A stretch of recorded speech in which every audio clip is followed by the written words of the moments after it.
Now, one final matter. Like many Americans, I've spent the past several weeks watching with interest as prominent leaders in the Democratic Party have engaged in a political foot race. They're sprinting, literally sprinting, as far left as possible, as quickly as possible, trying to outdo one another. The result is that one of our two major political parties has begun embracing one radical, half-baked socialist proposal after another. It's really a sight to see.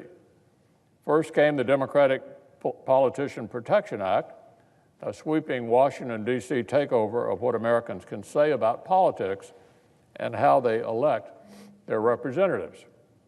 Speaker Pelosi and her House colleagues were ready with that from day one in this new Congress. They chose it as their number one ceremonial first bill of the year, H.R. 1. And let me say, Mr. President, this is quite a piece of legislation to hold up as the defining product, bear in mind, the defining product of a new Democratic House majority. House Democrats are championing an unprecedented takeover of our nation's electoral system, one that would overhaul campaign rules and make it harder for private citizens to exercise their right to political speech. It would replace private money in political campaigns with your tax dollars.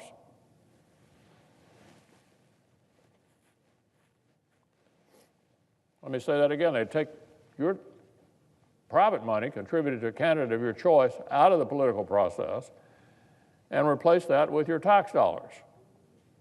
Up to $5 million to any candidate that wants it, even, by the way, if it happens to be a candidate you disagree with. They're going to take your tax money and give it to candidates you don't agree with.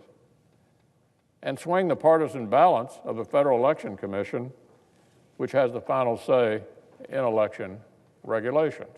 It all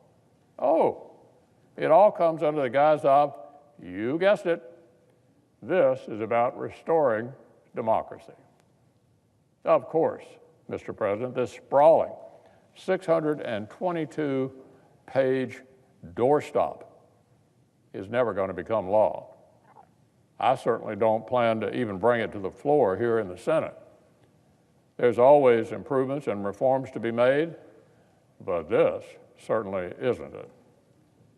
But it does give us a useful signal of our Democratic colleagues' real goals, what they really want to do.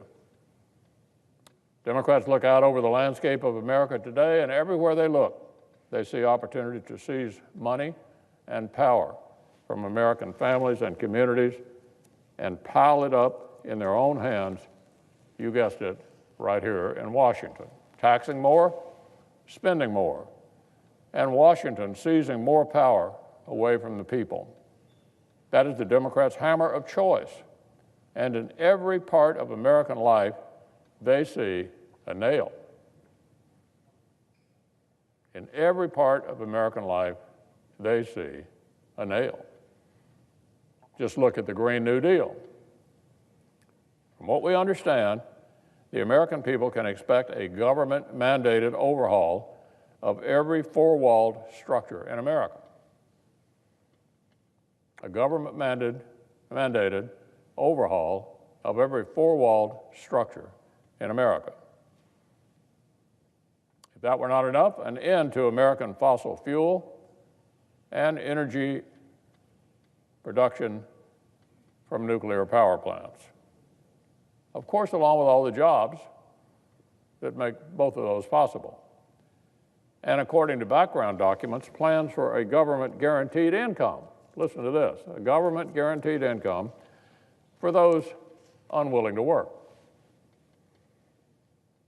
All at the low price of an estimated, listen to this, $93 trillion.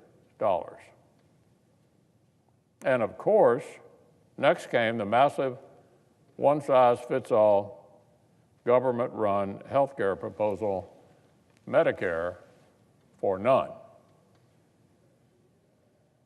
Strips everything from our seniors' Medicare program but the name. Slaps that name on a new government-run plan, and they're so confident Americans will love their democratic designed insurance that they feel the need to outlaw competing private insurance altogether, just to make sure there's no competition. Democrats want to strip existing health plans away from middle-class families, even if they're happy with their current coverage, and inevitably hike taxes on those very families to pay for it. As I've said, Mr. President, none of these things Democrats have pulled off their far-left wish list have a chance of becoming law in 2019. A lot of it almost sounds like a stand-up comedy. But the underlying philosophy that all this represents is no laughing matter whatsoever.